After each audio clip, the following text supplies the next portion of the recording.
Good morning.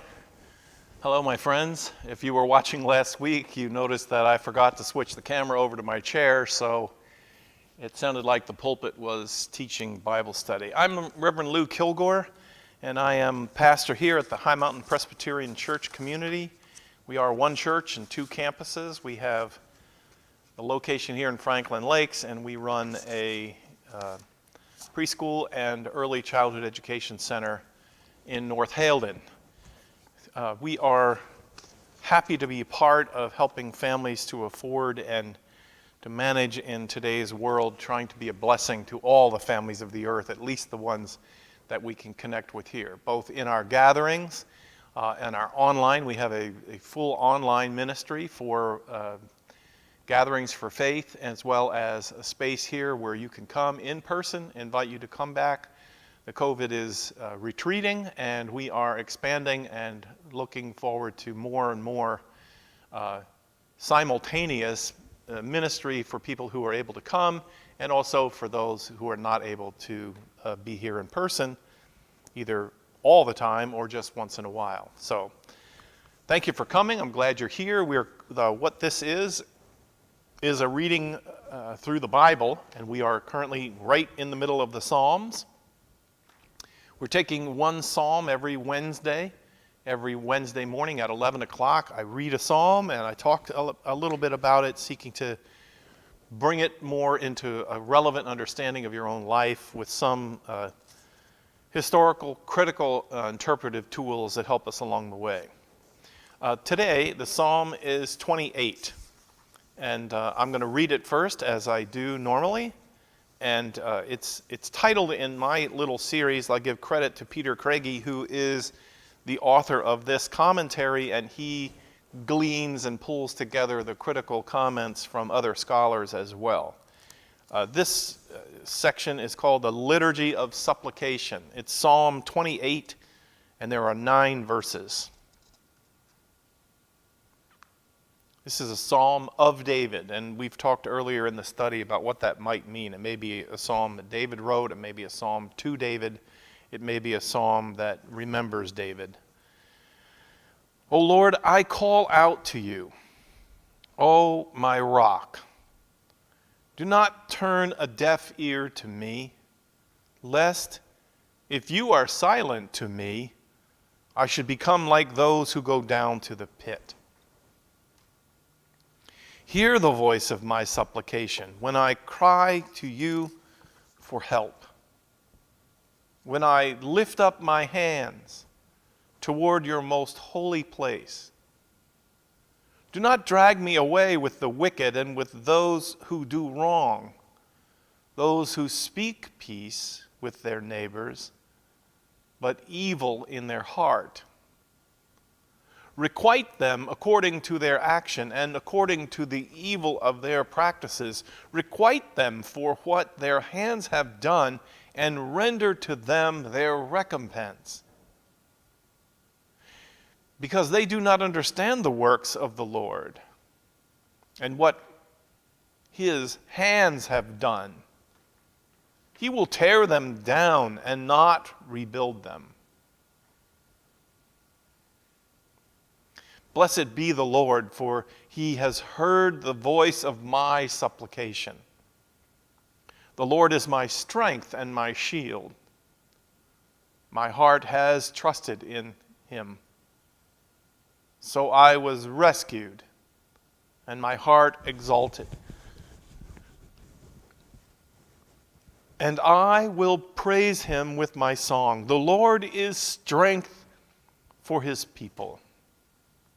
He is a refuge of deliverance for his anointed. Deliver all your people and bless your inheritance, and be their shepherd and lift them up forever. So the scholars tell us, and you can see it if you look closely, there are 3 parts to the psalm. The first part is a person who seems to be in some kind of trouble. There may be an advancing illness. Something is threatening him. He's afraid. It may be business partners in a deal that went wrong, and maybe they're threatening him. And I'll show you why that idea comes up. But clearly, this is a petition. This person arrives in the temple appealing to God to save him. And then the second part, you'll hear the pronouns change. And instead of my God, it's your God. Someone is speaking to the prayer. It's probably a priest pronouncing an answer to the prayer, announcing for God some statement to the prayer. And then the third goes back to him being celebrating, because according to what he heard from the oracle of the priest, he's passed the judgment, and God is not going to dump curses on his head. Now, having said that, I want to point out a couple of things that I think are interesting. First of all, the prayer in his supplication in the beginning of his plea, he refers to God as my rock. It's interesting. I remember the first time I heard this, God our rock, and I thought, I like that. I really like calling God the rock. And they suggest in the scholarly work that it was a big part of the Hebrew tradition to refer to God as a rock. They don't know exactly why. Maybe it's because the mountain that Moses went up to get the Ten Commandments, and that formed a big part of the early history of the Israelites, where God was up in that mountain, that was probably a rock mountain. It was probably made of granite. And so God was the rock. The other possibility is that these are nomadic people, and a lot of their buildings were not built on foundations. They were not. Some of them were literally tents or tabernacles. But the temple was built on a foundation, and that foundation was rock. It was, so thinking of God as the one stable thing that didn't get knocked down in a windstorm or all of that may be why God is referred to as a rock. Okay. Now, the next part I think is very interesting is the petitioner cries out to God and says, listen to my petition, and I need to hear from you. I need to hear from you. I'm in trouble, and I need to hear from you. And if you are silent to me, I'm as good as dead.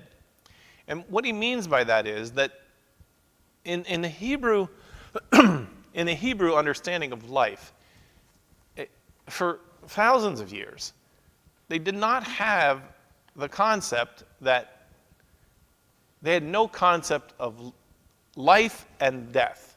Death was a pit. It was a place of silence. It was a place of separation. It was the opposite of life. That was it. Death was death. Death was the end. And so when the person says, don't be silent to me, he's basically saying, don't treat me as if I'm dead. I'm not dead. And in living, we expect to hear back and forth in this relationship between me and you. So in life's crises, if God were silent, then for all practical purposes, the psalmist became like the deceased. There's no difference between me and the dead, except that I'm still walking around. And also, as he gets into more of the liturgy or the litany, he says, I will raise my hands to you. And this may be raising my hands expecting to receive something from you. Maybe that's part of what this is, right? You see people in gatherings, faith gatherings, still raising their hands as a sign of perhaps wanting to receive something from God. But the commentator has an interesting thing. He says, there's an image that exists here, that this person is in trouble and feels like he's been marched up to the edge of a pit. He's standing very precariously close to the edge of a pit, and maybe at the risk of falling in. And he's got his hands up to God, hoping that God will actually reach down and take him by the hand and pick him up and set him away from the pit. That's this prayer's image, both of how desperate he feels in the situation of his life. And now when he asks God to save him, he really means, transport me, God. You've got to answer to me. You've got to give me an answer to this. Now, I don't know whether you do this or not. I don't know. I would encourage you to think about this in terms of making this psalm relevant to your life. Think about times in your life where you have been desperate. Where you've been desperate. Where someone is bearing down on you with a lawsuit. And you believe that you're innocent, and you'll see why, again, I'm bringing that up. Or a disease is bearing down on you. And you've been crying out, but you get no consolation, no sense of God's willingness to come on your behalf. Do you do that? Do you hear that? Do you hear that this psalm, we read it today because we know the peaks and valleys of our life today are very much like the human experience of this psalter, this person. This, I don't think, is about David. This is just a regular person praying a prayer, comes to the temple and seeking some sense of a place to plant his feet, of hands that will rescue him from a desperate situation as he perceives it. All right. So he's asking God to take him literally into God's hands and remove him from the dangerous edge of the pit. Now, the psalmist appears, when you get to verse 3, he starts to talk about not wanting to be lumped in with evildoers. And this is where the scholars believe that what's going on here is in those times, life was filled with a lot of contracts. Our life is too. We make agreements, right? Ours are a little more remote from the personal relationships. You know, we sign agreements to pay our credit cards or to pay whatever. But in these more ancient times, there were deals that were made all the time. And they were deals between people. I will plant 5 acres of wheat, and you give me the money to buy the seed, and I will do the work, and then you will buy the product. Half the product of that field will go to you, and if you want more, you will buy it at the following price. Okay? So a deal is made. 100 different kinds of deals were made in the lives of these people. But here's the interesting thing. Because they were people of the covenant, the deal wasn't just made between 2 persons. They always, or a lot of times, included a factor of God is a party to this deal on both sides. And this is the way that would work. You know, you hear, I swear to God. This is where that comes from. They would raise their covenants that they made to each other, and they would raise them to the court of God. God was the supreme court judge of how these arrangements went.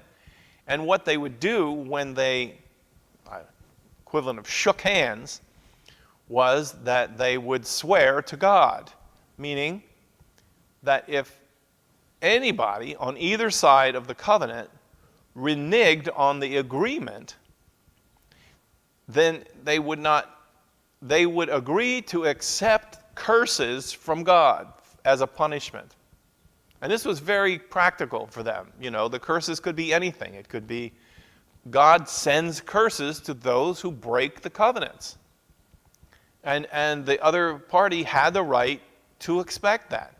And that sort of enforce, you know, that was an enforcer of the covenant. You weren't just disappointing the other person if you took the money and you didn't buy the grain and plant the grain. You went out and went on vacation. You weren't just risking the ire of your fellow covenant person in business or in life or in the community. You were risking the anger of God, because you had been unfaithful in a covenant. Now, the way this would work is that if a covenant relationship, a bargain had broken down, there would be an appeal. And one of the ways that a person who broke a covenant would work a defense is, you know, they say the best defense is an offense.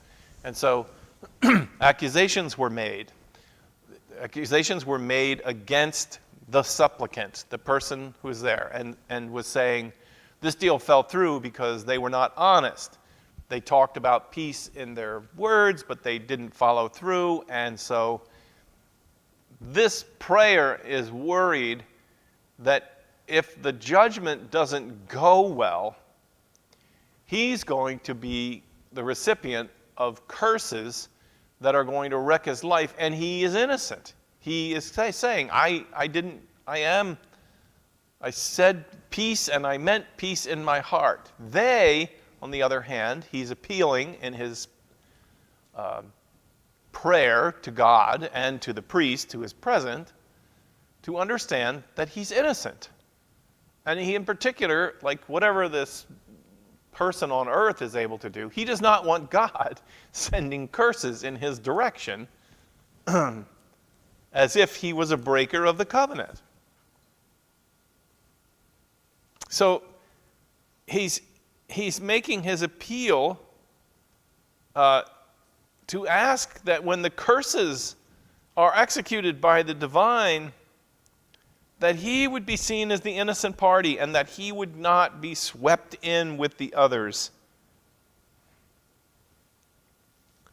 The specific prayer in verse 3 and 4 is a prayer for vindication in a covenant context, and such a prayer must have two parts, corresponding to the two parties.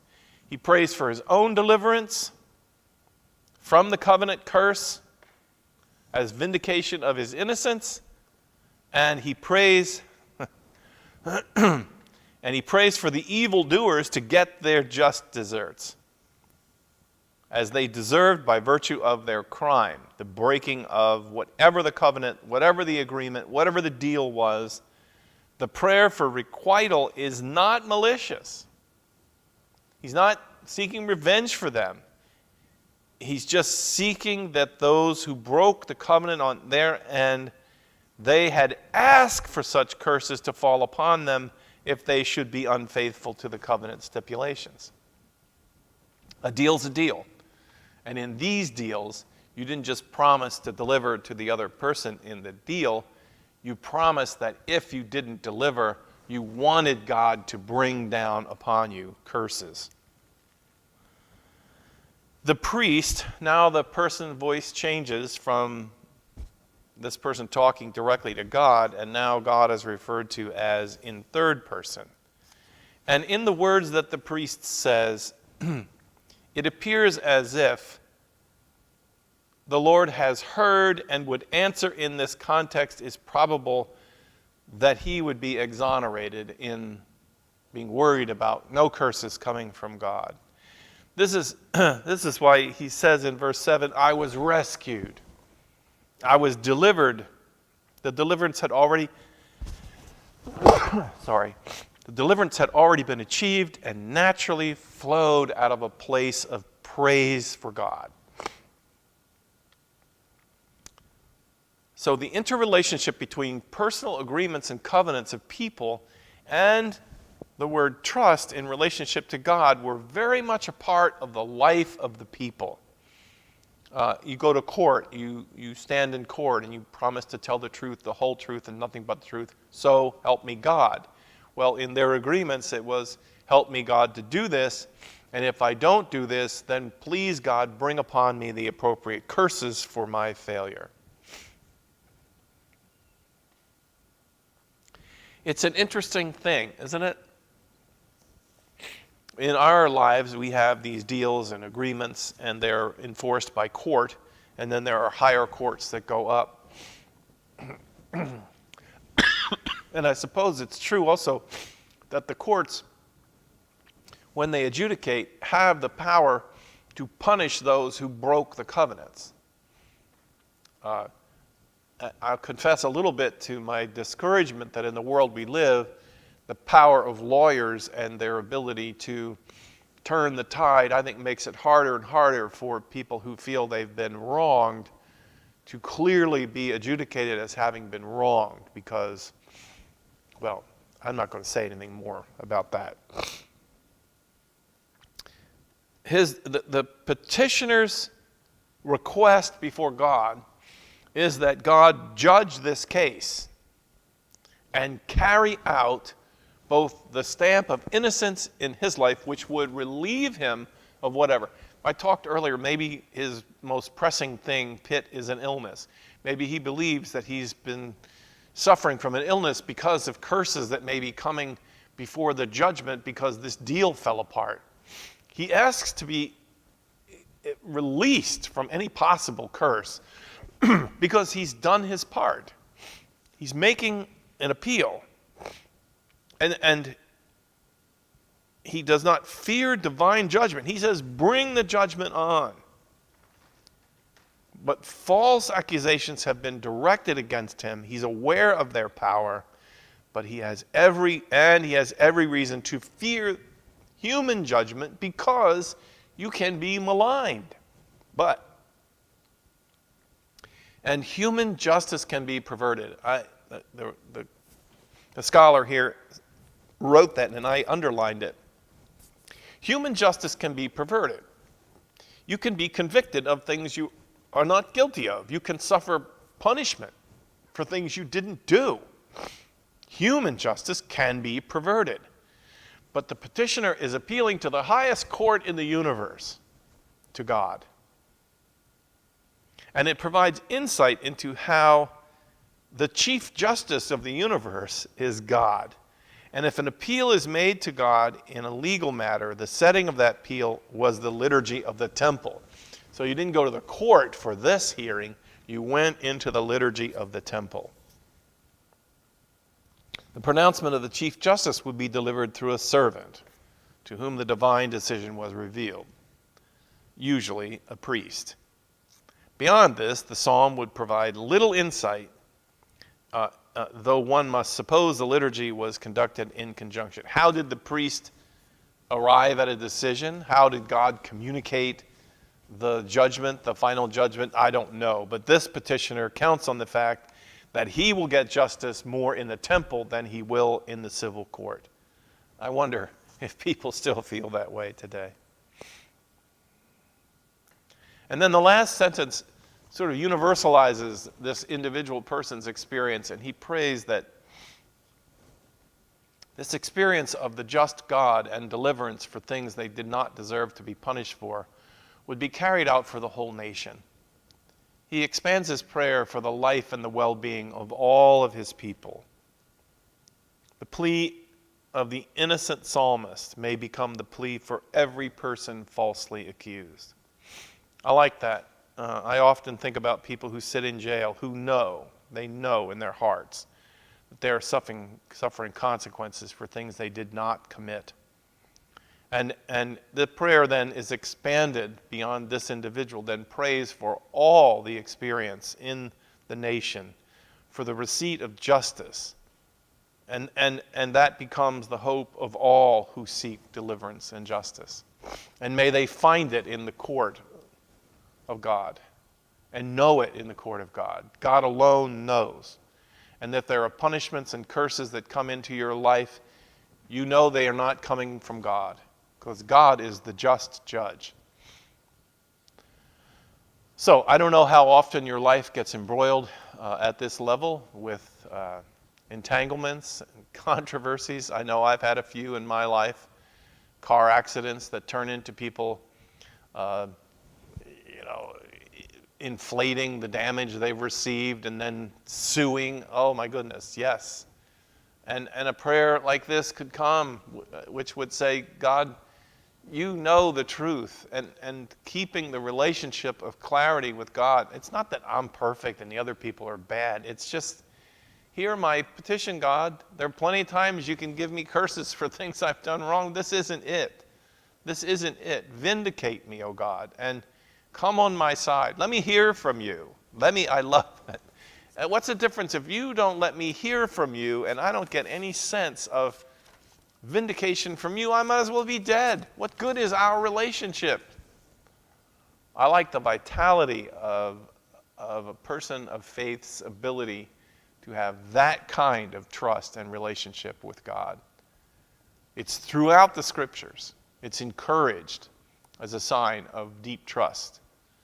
And my hope for you, my friends, is that in the reading of this psalm, you might find encouragement in your own struggles to win the fights that you need to win, to keep from accepting blame and accusations that you know are not fairly applied to you. You've done your best. You've worked as hard as you can to see to it that the right thing is done and that you've held up your end of the bargain. And that when the bargain falls apart, that you aren't somehow now bearing the weight not only of the bargain didn't work, the bargain isn't working, but then you also are being blamed for its failure. There's 1,000 applications to this if you're listening. It could be a parenting, a covenant of parenting. I'll be your parent, you be my child. All the things that go into that, and then, it doesn't go well. And you get blamed. But you go back in an inventory of yourself and you say, as God is my witness, I did my best. It can be at work. It can be 1,000 different kinds of relationships and all kinds of written and unwritten agreements that you have with your neighbors, with people in this life. And here the psalmist expresses what I think is a refreshing kind of encouragement. First of all, make your appeal to God. Go ahead. I don't know. I wish sometimes that the doors of the church were open during the week and that as a pastor, I'm not a priest, but as a pastor, you could come and we could talk together and you could make your appeal. I would listen. I can't make any judgment. I wouldn't try, but I could listen and you could have a sense of exercising the muscles of your relationship with God as you push back in this life, where often human justice is perverted, but God's justice is not. Okay, my friends, I hope that was helpful for you today. A little half hour with Pastor Lou and the reading of the Psalms. This is your Wednesday, and I am glad you joined me now at any time. Those of you who join later on today and tomorrow, this is my installment, and I'm glad you tuned in to make this journey together. God bless you, and I will see you again soon.